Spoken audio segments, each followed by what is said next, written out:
The main idea here is not to just say,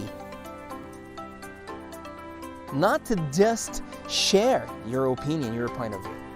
I want to prepare you to convince your reader, to convince the people that you are talking to.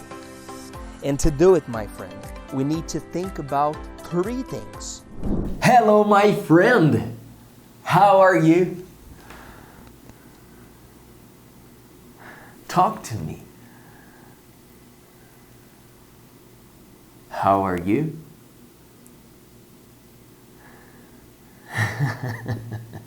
Sometimes you answer my questions, but you only answer mentally. Speak. Speak. I love to see you speaking English, my friend. Today we study how to defend your point of view through writing. How do you express your point of view writing?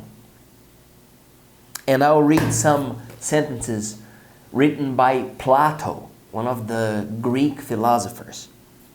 First was Socrates, then Plato, and then Aristotle. Plato said,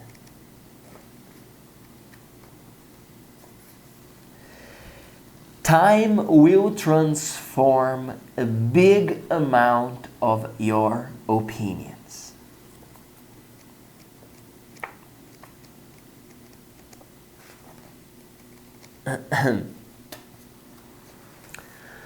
Opinion without knowledge is blind.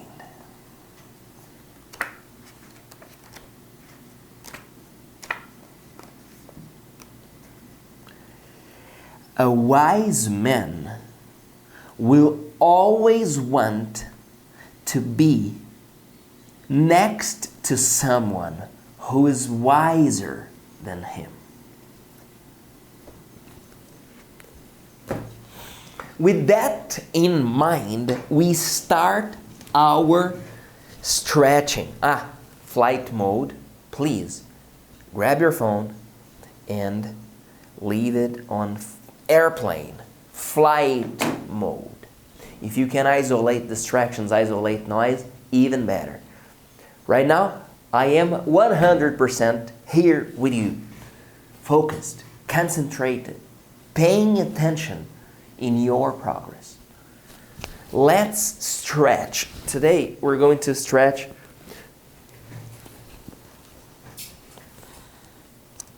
pulling the elbow.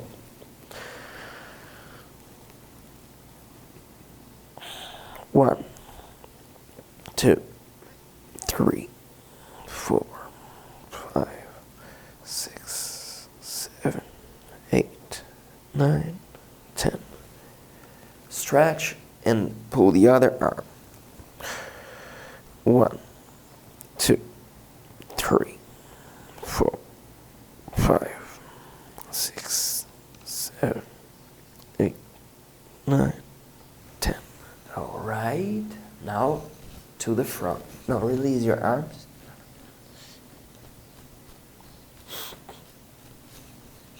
Now to the front. You're going to do this movement here. Let's go.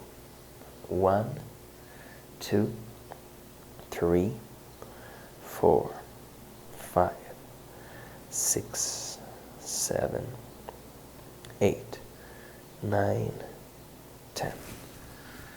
Open your chest. The other arm, please. Let's go. You count for us to 10, please. 1, continue, please.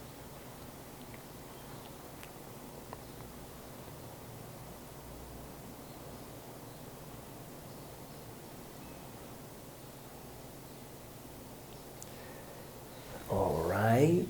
Now, open and close your hand firmly, tightly. When you open it completely.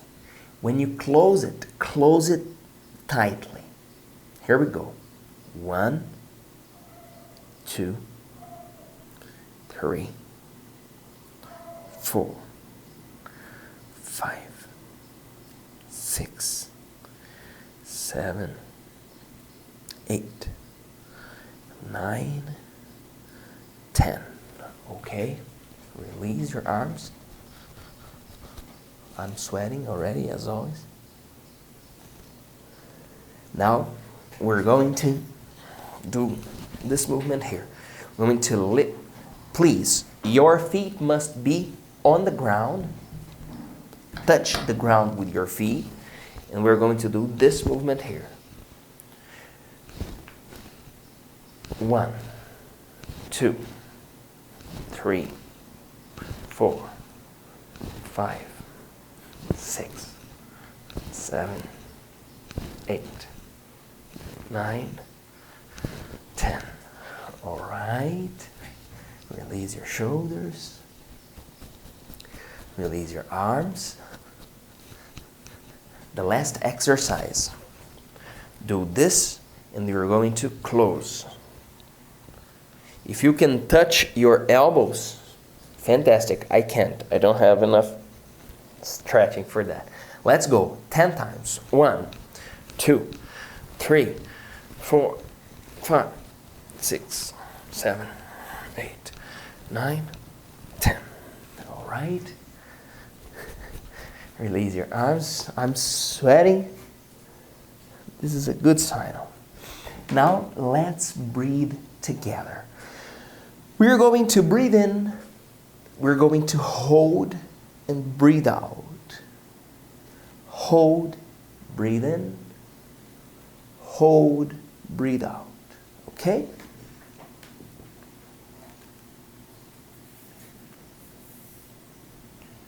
When you breathe out, release the tension of your shoulders. Release the tension of your face. Release your tension when you breathe out. When you breathe in, you energize yourself. When you breathe out, you relax. Here we go.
Okay. All right. Let's go. Are you prepared? Are you ready? Yes or no? You tell me. I always tell you, yes, you are ready, you are prepared, but I want to hear from you. Are you ready? Okay. 3, 2, 1. Hello, my friend. Today, I will share with you some dilemmas. If I present you easy things, I don't challenge you. For example, tell me about the importance of respecting our parents. This is easy. Of course, we must respect them. This is an obligation. This is obvious. This is easy to prove. But if I tell you, People are not satisfied with what they have. They always want something more or something different. Do you agree or disagree?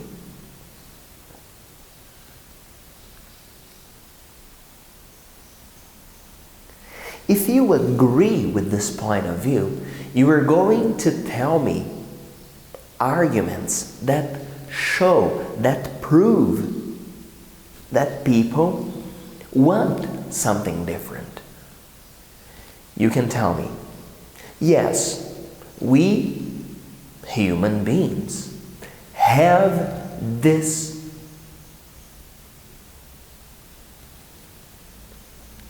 attitude. We want to buy a bike. As soon as we have this bike, we want to buy a motorcycle. As soon as we have a motorcycle, we want to have a car. See my friend João. He always wanted to buy a motorcycle.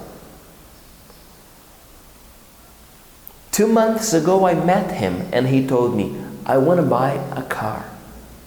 I mean, he is not happy with the motorcycle. He wants more. This is one point of view. But if you disagree with the statement that people always want to have something more or something different, if you disagree with it, you say, well, I understand your point of view, but see these people who are grateful. See these people who thank God for what they have. They are happy. They share what they have. They donate their time to people in need. They dedicate their energy to serve other people.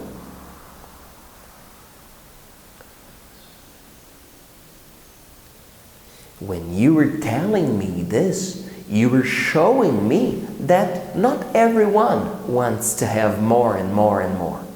Some people are very grateful with what they have. Some people are happy with what they have.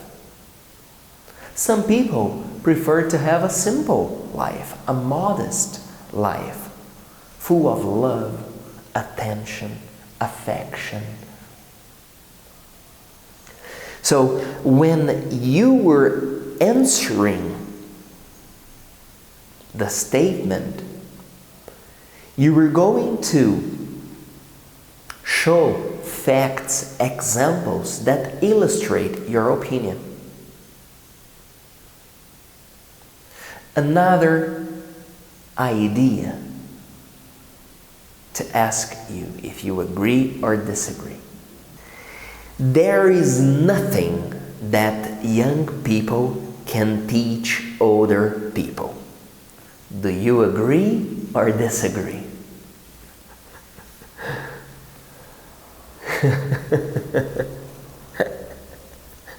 I'm laughing here because I have 2 daughters. One is 3 years old, Dudu, and another is 1 year old. And both of them teach me a lot. They teach me how to have patience. Last night, I was trying to make Lulu sleep, and she couldn't stop crying. She was crying a lot. I was tired. I was sleepy, but she had all the energy of this world. She was teaching me how to have patience. Duda is with this habit of eating her nails. And I am telling her all the time, Duda, please, daughter, stop putting your fingers inside your mouth. Take your hand out of your mouth. And she's always putting her hands back to her mouth. And she's teaching me how to be determined, to keep insisting on her, how to be creative, because I am thinking, what can I do to convince her to keep her hands away from her mouth? And I am thinking of ways to convince her. She's teaching me how to be creative. On the other hand, if I want to disagree with this point of view, I can say, well, older people have more experience because they have lived more. Older people can teach babies how to talk because babies haven't learned how to talk yet. Adults can teach kids how to read. Adults can teach kids how to walk.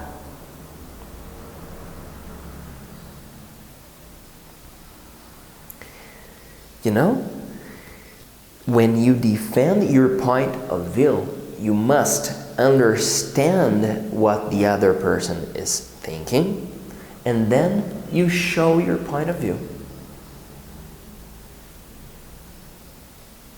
Another one. Parents are the best teachers. Do you agree or disagree?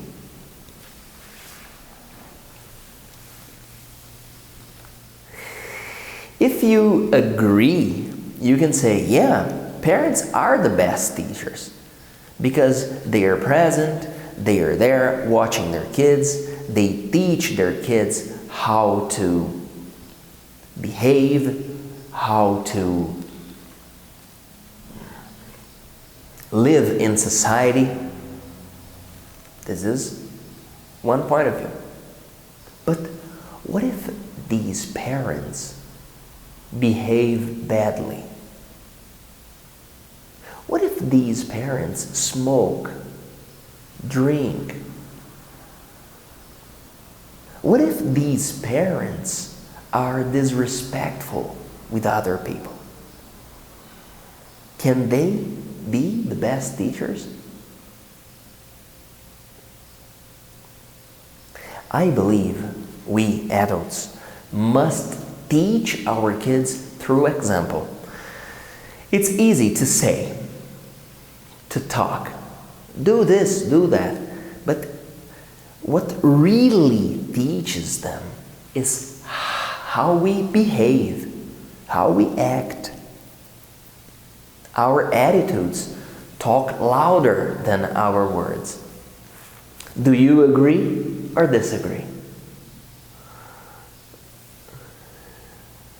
Another polemic topic.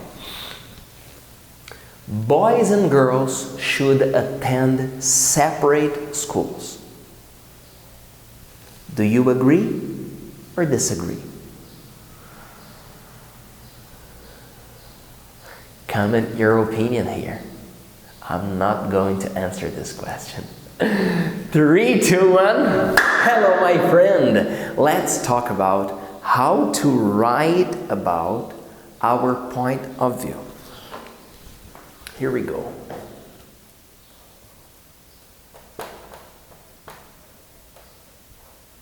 Writing my point of view.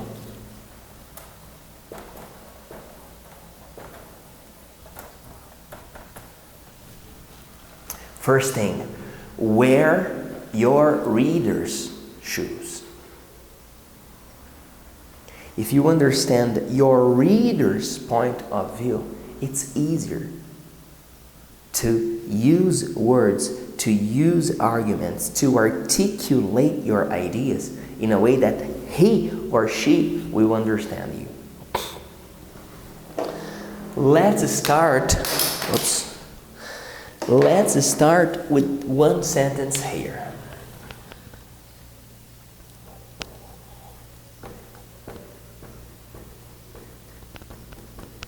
Borrowing money from a friend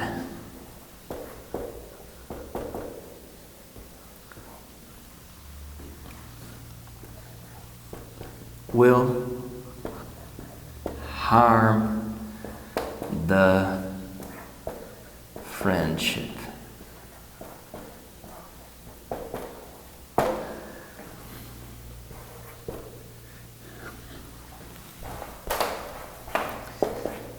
Yes or no?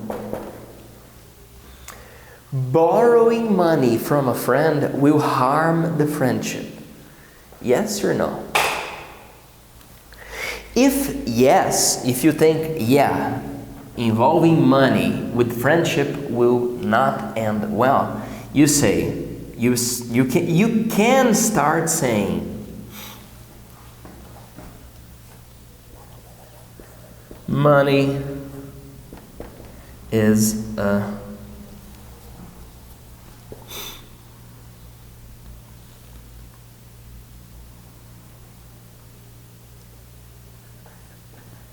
complicated issue.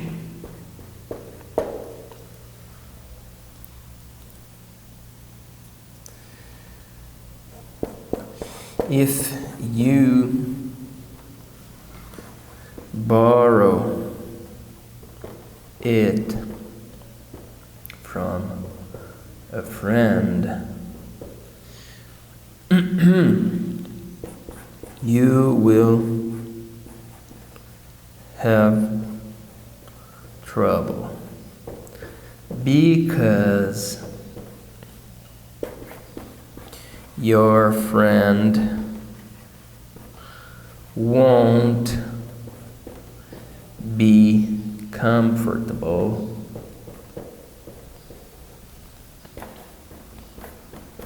with this situation. For example, once I was in need, and then you keep talking. If you read this sentence, borrowing money from a friend will harm the friendship, and you disagree, you say, well, it depends. If you agree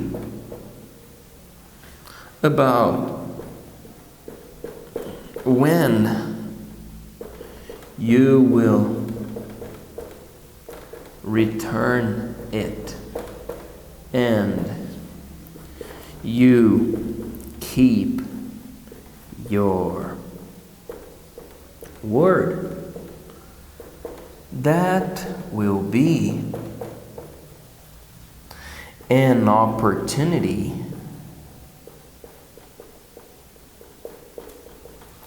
to strengthen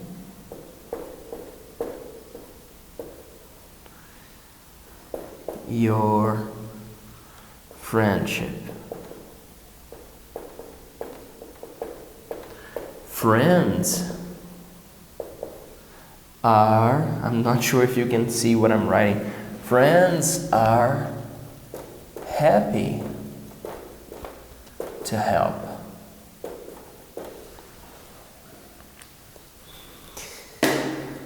I ask your opinion.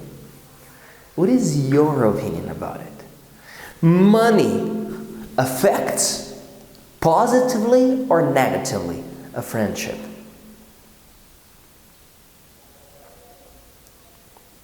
One thing that comes to my mind when I'm talking about money and friendship is the concept of reciprocity. We have a class about it. Watch just a little bit of it. 3, 2, 1.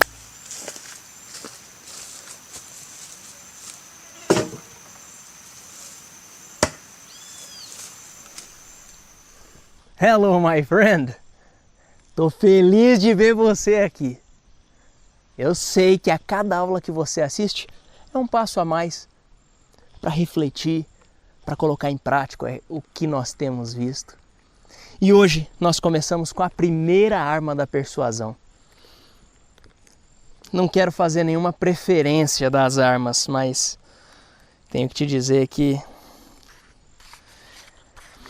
na minha opinião, é a mais poderosa de todos. Reciprocity, reciprocidade. É aquilo que nós falamos, plantar para depois colher.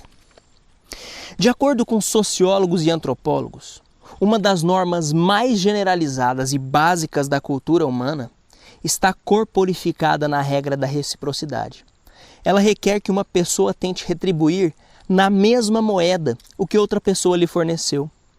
Essa sensação de obrigação futura possibilita o desenvolvimento de diferentes tipos de relacionamentos duradouros, transações e trocas que são benéficos à sociedade. A regra se aplica mesmo a favores iniciais não solicitados. Não significa que alguém tenha que te pedir alguma coisa para você oferecer primeiro. Assim, a nossa capacidade de decidir a quem queremos ficar devendo e pondo a escolha nas mãos dos outros. Por fim, ela pode desencadear trocas desiguais. Para se livrar da sensação desagradável de dívida, um indivíduo muitas vezes concordará com um pedido de um favor substancialmente maior do que aquele que recebeu. Lembra que nós te pedimos para você utilizar essas armas para o bem, para coisas positivas. Ofereça primeiro. Você quer que alguém te convide para um evento? Convide essa pessoa primeiro para um evento. Você quer que alguém te auxilie? Ofereça auxílio primeiro. A primeira arma da persuasão é a reciprocity, reciprocidade. E aí eu te pergunto, comenta aqui, você lembra de alguma vez que você fez alguma coisa a contragosto, contra a sua vontade, mas para retribuir um favor que aquela pessoa tinha feito a você? Yes. Now, tell me, if you had an opportunity to choose money, time or energy, which one of the 3 would you choose? Comment here. 3, 2, 1. Hello, my friend! We're talking about how to show your point of view to me. But the main topic here, come here, let's walk. The main idea here is not to just say, not to just share your opinion, your point of view. I want to prepare you to convince your reader, to convince the people that you are talking to. And to do it, my friend, we need to think about 3 things. First, what are we going to say? Second, how are we going to say it? Third, when are we going to say it? These 3 questions must be answered before we write. And the 3 questions, the 3 answers, better said, must converge to the point of view, to the ideas of our reader. Look at me here. Remember, you were writing to someone. We need to please, we need to engage this person who is reading. Do you understand me? Look at this character here. If I want to talk to this guy, I must know what I'm going to say, how I'm going to say, and when I'm going to say. Look, Do you think this guy deserves a shower? Yes or no? You deserve a shower. My friend is telling me that you deserve a shower. 3, 2, 1. Yes! You're finishing one more class, and I am here proud of your progress, proud of your discipline. I'm proud of your determination. Congratulations, my friend. Yeah. Fantastic. Very good. Today we studied about ways to express ourselves, to show our opinions, to defend our points of view. And one very important thing we must keep in mind is to be understood, I first need to understand the other person. We have a class that talks about it. Watch this video very fast. Procure primeiro entender para depois ser entendido. You don't have much confidence in someone who doesn't diagnose before he prescribes. Você não confia muito em alguém que prescreve antes de diagnosticar, né? Primeiro a pessoa tem que ouvir você. Primeiro a pessoa tem que te entender, né? If you want to interact effectively with me, you first need to understand me. Se você quer interagir eficientemente comigo, primeiro você tem que me entender. E aí, meu amigo, eu quero que você preste atenção nisso. Sobre communication, sobre comunicação. 10% of your communication is represented by the words we say. 10% da nossa comunicação é baseada nas palavras que nós dizemos. 30% is represented by our sounds. 30% é representado pelos nossos sons, pela entonação. E 60% is represented by our body language. 60% é representado pela nossa linguagem corporal. E aí, para você entender uma pessoa, ou para você se comunicar, é importante que você se lembre disso. 60% da nossa comunicação é pelo body language, pela forma com que nosso corpo está. Então, se o cara está assim, ó, como que ele está? Se ele está aberto, se ele está fechado, se ele está desconfiado. Qual que é a entonação que você tem colocado na sua voz quando você se comunica com as pessoas? Lembre-se que as palavras correspondem a 10% da sua comunicação. Não adianta nada a gente ter um vocabulário super extenso se nós não colocamos body language, se nós não colocamos intonation quando a gente se comunica. E agora eu quero te perguntar, qual é a pessoa mais comunicativa da sua família? Por que que você considera essa pessoa a mais comunicativa? Comment here. Thank you. Remember, habit 5. First seek to understand. Primeiro procure entender. Then to be understood. Para depois ser entendido. That's it, my friend. If you want to express your point of view, first wait and understand what the other person is saying. If you are reading a text, try to understand the point of view of this writer. Why does he or she have this opinion? Why does he believe this? Why does she think this is the right thing?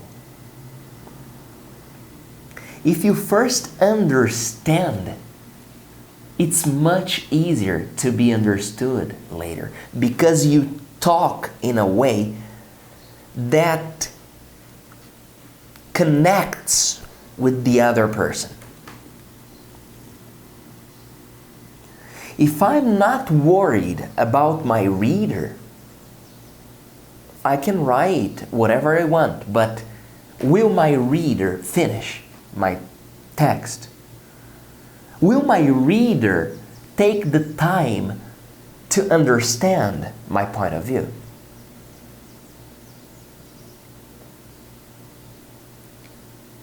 If I respect you, you will stop and listen to me.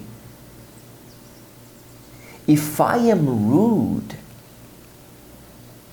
man, maybe you stop, but you will look at me and you will hear nothing because you don't feel respected. But if you see that I value you, that I respect you, that I understand you, you stop to hear me. You stop to read my words.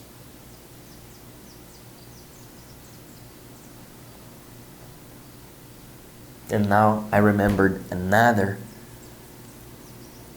video that I could share with you, but maybe in another opportunity. If you keep studying, you will watch this video. Thank you very much. I am Felipe Dib. See you next class.